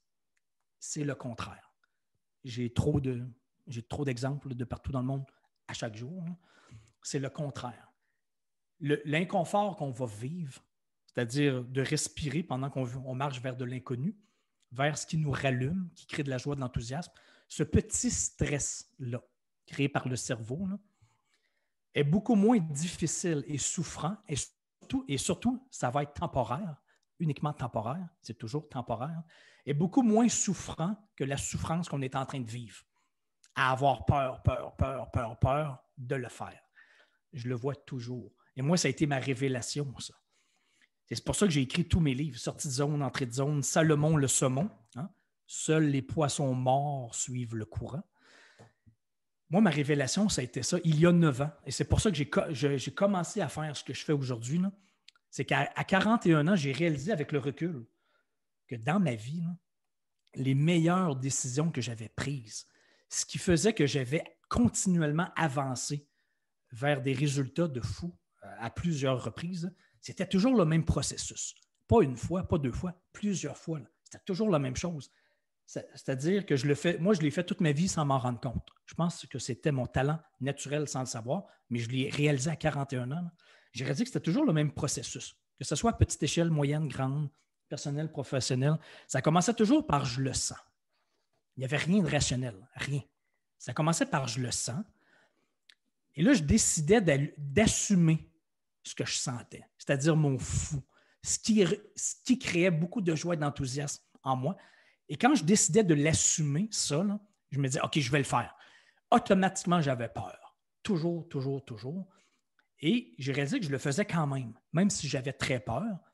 Et dès que j'essayais de le faire, que je sortais de ma zone, je me mettais le nez dans le courant, la vie dans la face. C'était difficile tout de suite, entre 2 zones de confort. Ça, c'est dans le courant, là, comme les saumons dans le courant. Mais plus je continuais quand même, ça devenait de moins en moins souffrant, difficile ou inconfortable. Et un jour, j'atteignais toujours le point de bascule. Ça, c'est où le saumon, à la fin de la période de courant, commence à passer sous le courant. Et plus il avance, plus il fait une entrée de fosse. Moi, j'appelle ça une entrée de zone. C'est un jour, on redevient confortable, à l'aise, confiant dans quelque chose de complètement nouveau. Mais ça, c'est à force de continuer à embrasser l'inconfort. Et l'inconfort s'évapore au fur et à mesure. Et je l'ai vécu tellement de fois, là. Et ce que je dis dans mon livre, là, premier livre, à la dernière ligne, je ne sais pas ce qui arrive. Je n'ai aucune idée. Je n'ai jamais rien écrit dans ma vie à 42 ans. Et ce que je dis à l'intérieur du livre, regarde ce qui arrive lorsqu'on fait ça, qu'on marche vers ça et qu'on fait nos sorties de zone. Regarde les résultats. Moi, la dernière ligne, je ne sais pas ce qui va arriver là, après. Là. Ce qui est arrivé après, je me suis imprimé 2 boîtes de 50 exemplaires. Je n'ai même pas appelé un éditeur. Je me suis auto-publié moi-même et ça a explosé. Et tout ce que je dis dans mon livre, ce qui est arrivé après l'avoir publié moi-même, c'est 1000 fois plus gros que je pensais. Et je le reprouve encore, ce que je dis dans mon premier livre, je le prouve fois 1000. Je suis le premier surpris encore à le prouver sans arrêt, toujours, toujours. Et premièrement, ça ne veut pas dire changer de travail ou de carrière, une sortie de zone, automatiquement. Ça peut être ça. Ça, c'est des grandes sorties de zone. Pour moi, ça a déjà été ça. J'en ai des histoires à vous raconter. Là. Ça a déjà été ça. Mais ça veut juste dire, dans notre travail, dans notre carrière, dans notre vie professionnelle, c'est quoi la petite peur, le petit inconfort que je pourrais décider d'embrasser, de faire, de vivre pendant un inconfort temporaire qui me ferait passer à un autre niveau? Et je l'ai vécu moi-même dans mon travail, dans ma carrière, sans changer de travail et de carrière. Je donne un exemple. Quand j'ai écrit ça, là, moi, je n'avais jamais donné de conférence dans ma vie. Je ne pensais jamais donner de conférence de ma vie. Parce que pour moi, parler en public, c'est l'affaire qui m'avait fait le plus chier toute ma vie. Je détestais parler en public toute ma vie. Jusqu'à adulte, là, pas juste à l'école, là, mais à l'école, quand la prof disait « Vous allez faire un oral dans 3 semaines dans la classe », moi, je dormais mal pendant 3 semaines. C'était une torture mentale. Et ça a duré toute ma vie. Écoutez, à mon propre lancement de livre, avec 2 boîtes de 50 exemplaires, que je m'étais imprimé moi-même. J'avais fait un petit lancement dans un bar à Québec avec 50 personnes que je connaissais. Toute la soirée, les gens venaient me voir. Ils me posaient la question « Hey Daniel, c'est à quelle heure ton discours? À quelle heure tu vas parler? Parce que je dois savoir là, pour aller chercher les enfants à la garderie. » Je leur répondais « Vas-y tout de suite. Ouais, parce que je te confirme, je te garantis que je ne parlerai pas ce soir. Impossible. Trop difficile, trop stressant. Moi, je ne suis pas né avec le plaisir et le goût de parler en public. Ça me stresse trop, trop inconfortable. Donc, je n'ai pas parlé à mon propre lancement il y a 7 ans. Et après ma première conférence à vie, devant 30 personnes, c'est pas beaucoup, là, 30 personnes, j'ai tellement vécu une sortie de zone inconfortable, difficile et stressante qu'à la fin, là, je te jure, quand tout le monde a quitté la salle, j'ai été assis dans la première rangée et ma femme, il ne restait que ma femme. J'ai dit à ma femme, je suis tellement fatigué. Là. J'ai tellement trouvé ça difficile, stressant et angoissant. Ça a pris toute mon énergie. Je n'ai jamais été fatigué comme ça de ma vie. Je suis brûlé, vidé, plus de son, plus d'image. Je lui ai dit, écoute, moi, c'est il y a 6 ans et demi environ, là, je lui ai dit, c'est sorti de ma bouche. Je lui ai dit, je suis tellement fatigué, là, j'ai tellement trouvé ça difficile que ça veut dire que je ne suis pas fait pour ça. La vie est en train de m'envoyer un message. Ouais. Et je te confirme tout de suite, j'ai dit à ma femme, je te confirme tout de suite que je n'en donnerai jamais une deuxième parce que j'ai trouvé ça trop difficile. Moi, j'ai dit ça il y a 6 ans et demi. Et l'imbécile, j'étais convaincu de ce que je disais. Ouais. Et là, je me suis rappelé, parce que je me disais, si c'est difficile, c'est inconfortable, je dois arrêter tout de suite. Hein? Je vais rester dans mon trou, dans ma fosse, dans ma zone, et je vais continuer à faire ce que je faisais avant. Je vais rester dans le connu. Ça, c'est facile. Ça, c'est la première tentation facile. On pense que la vie nous envoie un message. Parce que c'est difficile, arrête, fais pas ça. Nous, on aime ça quand c'est facile. Et là, je me suis rappelé, Daniel, c'est parce que ferme ta gueule. C'est pas un message de la vie. Hein. La vie n'a aucun rapport là-dedans. Tu viens juste, c'est des mathématiques et de la physique. Tu viens de faire une sortie de zone. Tu n'as jamais fait ça de ta vie, une conférence. C'est normal que ça soit difficile, stressant et angoissant. C'est normal. Ce n'est pas en train de te dire arrête de faire des conférences. Ça veut dire ferme ta gueule et continue. Tu veux faire des conférences? Continue. Continue. Et je te le jure, plus tu vas continuer à faire des petites conférences, des petites, refais, rembarque sur le vélo, rembarque. Ça va devenir de moins en moins inconfortable. Tu vas être de moins en moins mauvais, inconfortable et mauvais là, pendant une certaine période. Et un jour, si tu continues à continuer dans le courant entre 2 fosses, 2 zones, je te le jure, un jour, tu vas atteindre le point de bascule où ça va devenir intégré. Tu n'y penseras même plus et là, tu vas être confiant. Tu vas pouvoir improviser en conférence et avoir du plaisir en conférence. J'ai continué à continuer. Ça, c'est-à-dire, pendant 3 ans, C'est long, 3 ans. Là. C'est vite dit comme ça, là, 3 ans. Mais quand c'est toi-même qui est dans les culottes à chaque minute des 3 années là, et que tu te poses des questions, est-ce que j'arrête ou je continue? Je ne gagne pas ma vie avec ça. Qu'est-ce que ça sert? Ce n'est que du risque. 100%, zéro garantie de succès. Qu'est-ce que ça va donner dans 3 ans? Aucune idée. Aucune idée. Mais ça créait beaucoup de joie et d'enthousiasme dans ma tête. Parce que moi, c'est un sujet qui me passionne. Et savez-vous quoi? J'ai passé le point de bascule. C'est-à-dire, j'ai continué à souffrir de moins en moins. Et un jour, je suis devenu très confiant. C'est devenu intégré. Et savez-vous ce que j'ai fait 3 ans plus tard? J'en ai fait des conférences. À ce jour, j'en ai donné au moins 300 dans 7 pays. Mais moi, il y a 6 ans et demi, j'ai dit, j'en donnerai jamais une deuxième. Je ne suis pas fait pour ça. Et il y a 3 ans plus tard, j'ai fait une conférence sortie de zone dans un stade à Montréal, à la Place Belle, dans des milliers de personnes. Et j'étais à l'aise, confiant, en possession de mes moyens. Pour moi, c'était complètement fou et surréel. Mais je ne suis pas en train de vous dire ça pour vous dire, regardez comment je suis bon ou meilleur qu'un autre. Ce n'est pas ça le point du tout. C'est juste parce que maintenant, je suis capable de faire ça. Pourquoi? Ce n'est pas un talent naturel. C'est juste parce que je l'ai fait 300 fois. Et maintenant, ce n'est plus de l'inconnu, c'est du connu. C'est-à-dire, je sais exactement à quel moment les gens vont rire. Qu'est-ce qu'ils vont aimer exactement dans ce que je dis? Qu'est-ce qu'ils n'aimeront pas? Ou peu importe. Ce n'est pas parce que je suis bon, c'est parce que je l'ai fait 300 fois. Maintenant, c'est devenu du connu. C'est juste ça qui nous stresse et qui nous tue et qui nous casse les jambes. C'est uniquement l'inconnu. Le petit cerveau animal qui a peur de l'inconnu. Mais ça, ce n'est pas un message de la vie. Je connais. Est-ce que vous connaissez, vous, dans le groupe, des gens qui sont morts à essayer d'être plus en cohérence? Faire leur sortie de zone pour être plus en alignement avec eux-mêmes. Connaissez-vous des gens qui sont morts de ça? Est-ce qu'il y a un gros danger à faire ça? À marcher vers de la joie, de l'enthousiasme et de feux d'artifice. Ce qui nous paraît fou, irrationnel.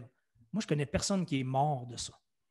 Mais je connais tout le monde qui a décidé d'embrasser l'inconfort. Tout le monde. À petite échelle, à moyenne échelle, à grande échelle, personnelle ou professionnelle. En sachant très bien que ça allait passer. Et que ce n'est que comme ça qu'on passe à un autre niveau. Ça, c'est en vivant des micro-déchirures de l'esprit. Comme un muscle qui grandit, c'est des micro-déchirures du muscle. Ce n'est pas un message de la vie parce que ça fait mal. Continue.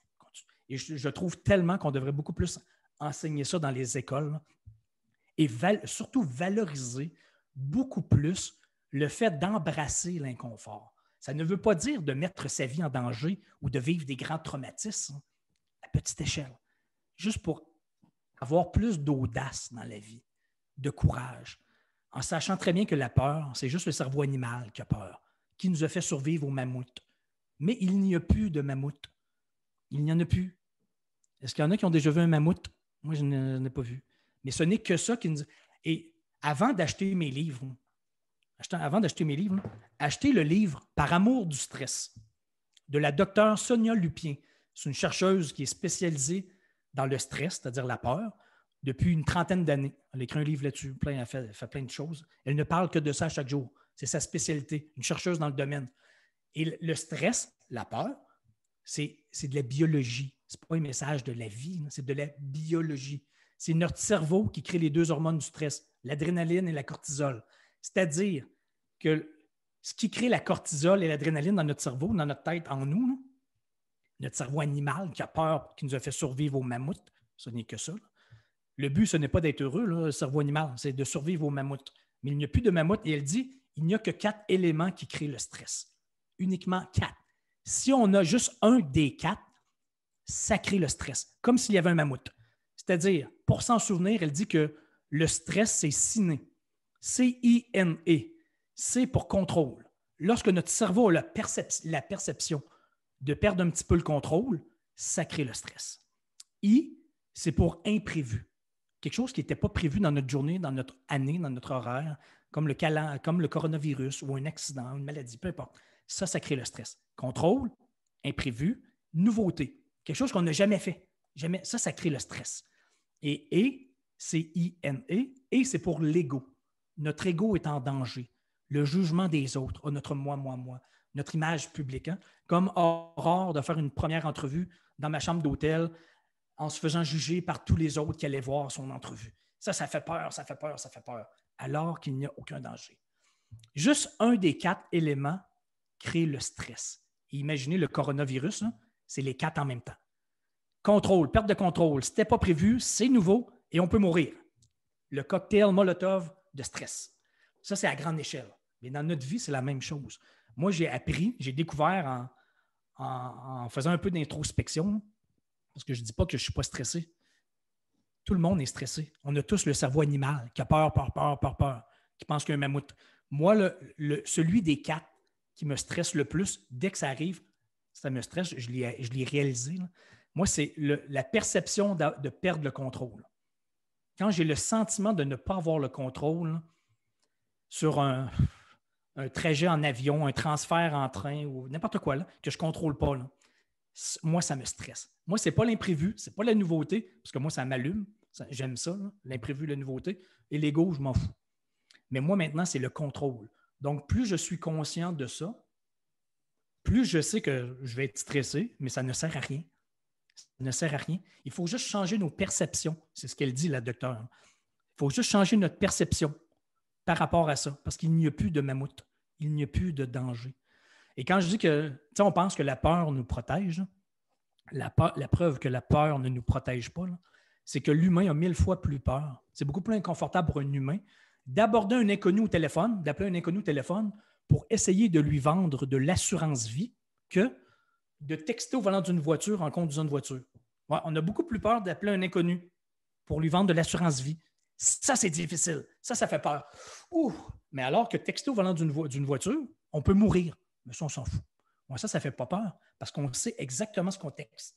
Même s'il y a un danger de mort. L'autre, il n'y a aucun danger de mort. Et ça, c'est difficile. Comme faire une entrevue dans ma chambre d'hôtel, hein, Aurore. Et ça, c'est difficile. Oh, ça, c'est stressant. Alors qu'il n'y a aucun danger. L'inconnu. Contrôle, imprévu, nouveauté, ego. Donc, il faut juste le savoir. Et le courage, ce n'est pas l'absence de peur. C'est d'avoir peur parce qu'on a tous le cerveau animal dans la tête. On l'a tous. Et par-dessus, il y a le limbique et le cortex cérébral. Mais on l'a tous, l'autre, il est animal, il a peur. Son travail, c'est d'avoir peur. Donc, quand on le sait, ça, le courage, c'est d'avoir peur et d'avancer quand même, en sachant très bien qu'on ne mourra pas et que ce ne sera pas si grave que ça. Peu importe si ça ne fonctionne pas, ce qu'on essaie de faire. Parce que si ça ne fonctionne pas, au pire, dans le pire des scénarios, on abandonne et on se laisse aller dans le courant et la vie va nous retourner en arrière. C'est-à-dire dans notre ancienne fosse, dans la fosse qu'on essayait de quitter. Il va juste nous retourner en arrière. C'est là qu'on doute. C'est là qu'on a besoin de patience, de persévérance, de temps, d'argent, de foi, d'énergie. Ça, c'est dans le courant. Ça, c'est où on souffre, dans le courant. Parfois, on se pose des questions. Je suis convaincu qu'il y en a qui sont dans le courant dans ton groupe. Et est-ce qu'il y en a qui sont dans la fosse, qui ont l'impression, le sentiment d'avoir fait le tour, de s'éteindre, la routine, l'ennui? Est-ce qu'il y en a qui sentent qu'ils pourraient passer à un autre niveau en s'imposant un petit stress, un petit inconfort, un petit inconnu? Qui à main levée? Là, je vois plein de monde. Là. Je vois Emmanuel, Nathalie, Katia, Catherine, Muriel, Raymond. Mais on a tous ça. Là. Et ce n'est pas une question de richesse. Je coach des grands dirigeants d'entreprise qui font 1 milliard de chiffre d'affaires, qui ont 3000 employés. Ce n'est pas une question de richesse, de sexe, d'âge, de où on habite dans le monde. Dès qu'on a un cerveau, c'est comme ça. On a tous notre haute étape qui nous fait peur. C'est de l'inconnu. On n'a pas le contrôle, c'est imprévu, c'est nouveau, notre ego est en danger. À chacun à son niveau. Mais on a tous quelque chose qui nous allume.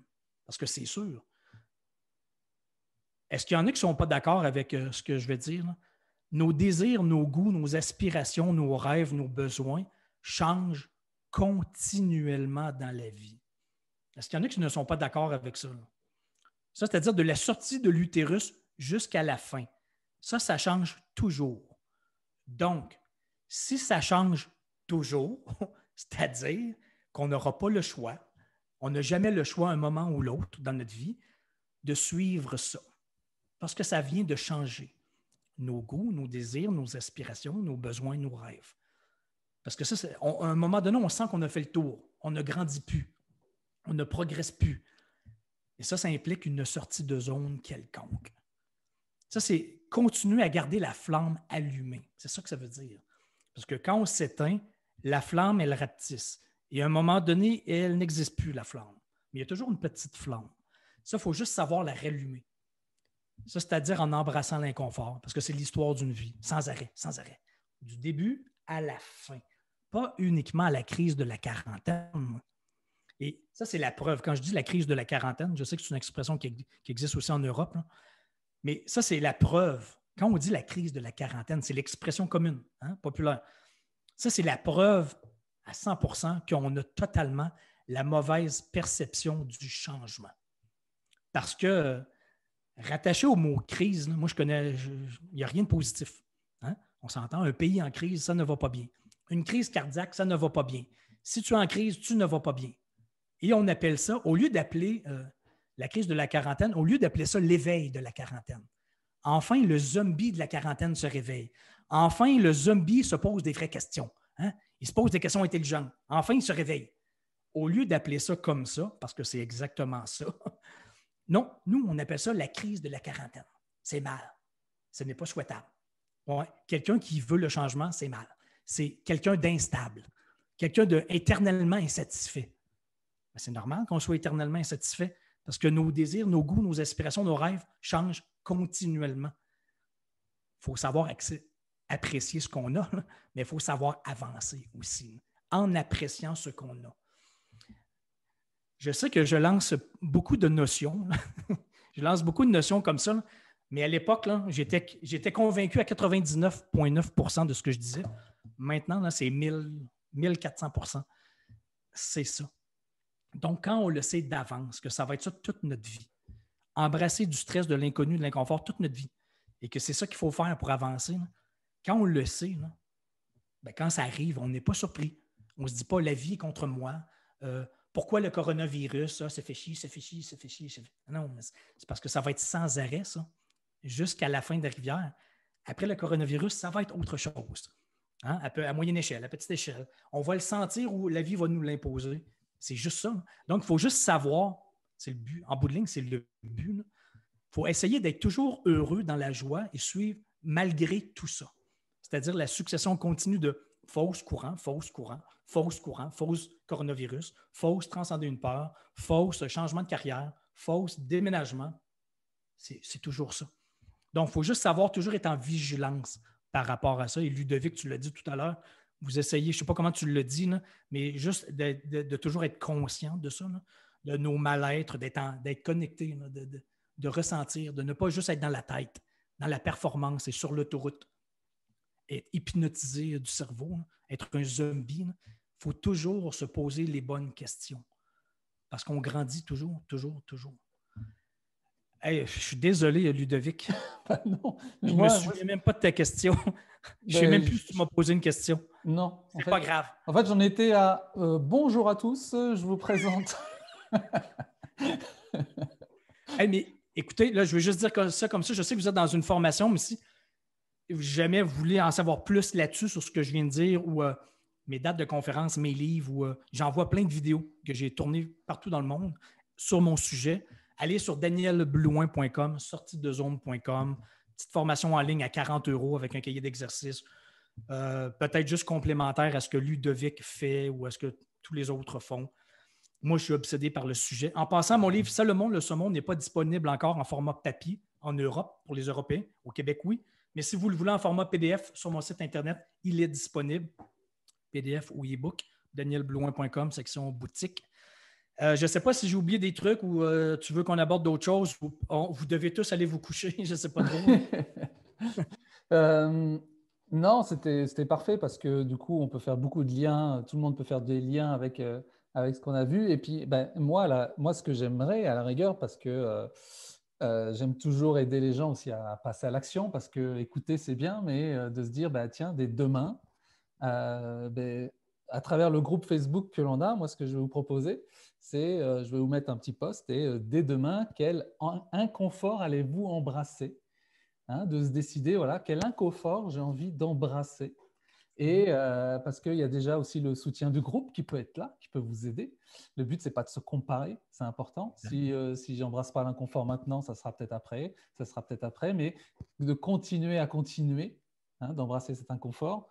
Je veux juste apporter une nuance importante.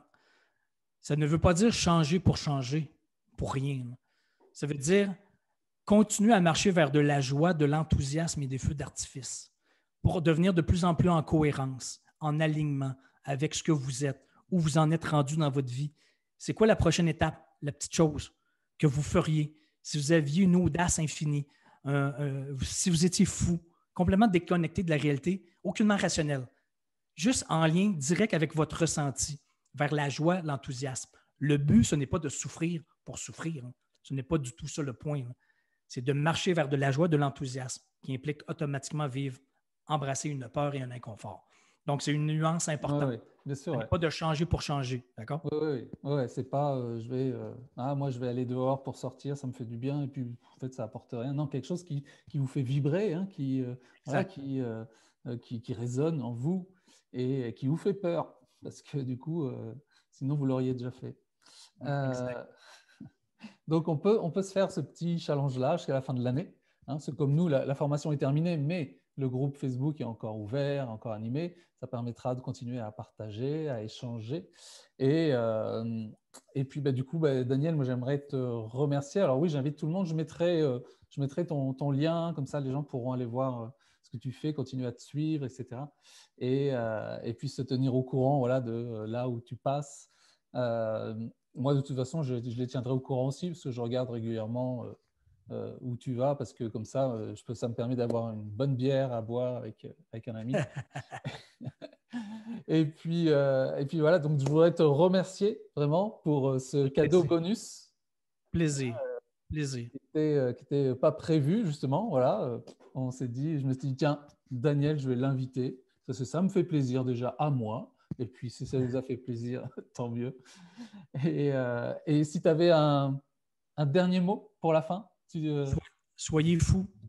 Soyez fous, ouais. Non, mais c'est vrai, la vie est courte. Ne la gaspillez pas.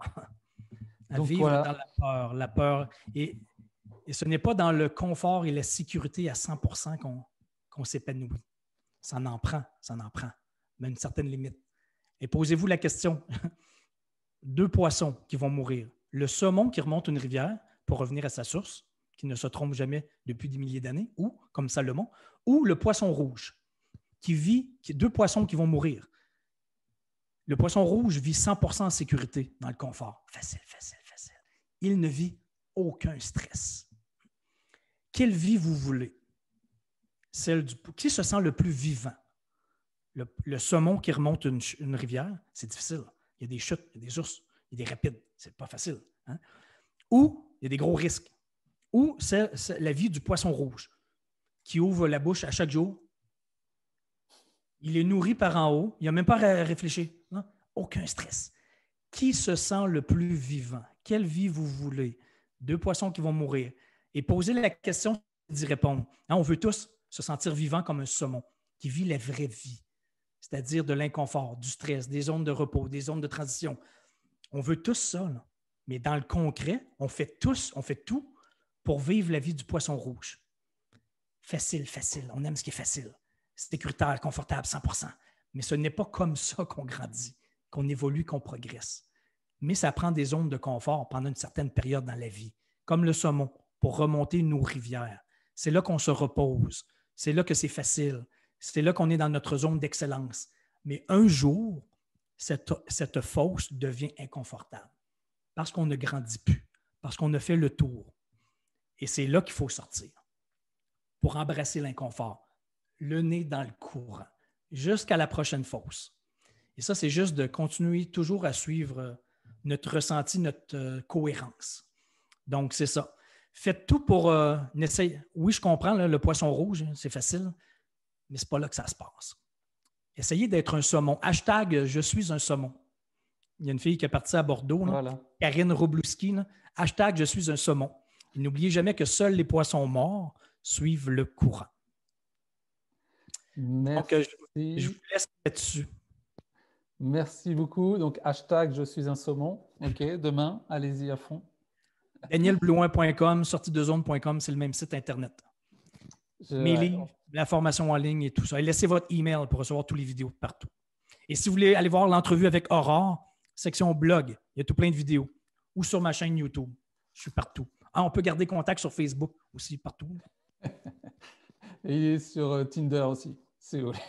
Il faudrait que j'essaie. Il faudrait que je sorte de ma zone. Il faudrait que j'essaie ça. Écoutez, salut Marie-Élise, Frédéric, Maxime, Sandrine, Véronique, Nolwenn. Salut Nolwenn. OK, je le dis bien. D'accord. Nathalie, ça me fera plaisir d'être en contact direct avec vous éventuellement. Là. Gardons contact. Et merci Ludovic, merci Aurore pour l'invitation. Ça a été un immense plaisir. Au plaisir de vous rencontrer en personne un jour. Merci à toi, merci à tout le monde. On se retrouve bientôt dans le groupe et passez une belle soirée. Bye bye tout le monde. Ciao, bye bye.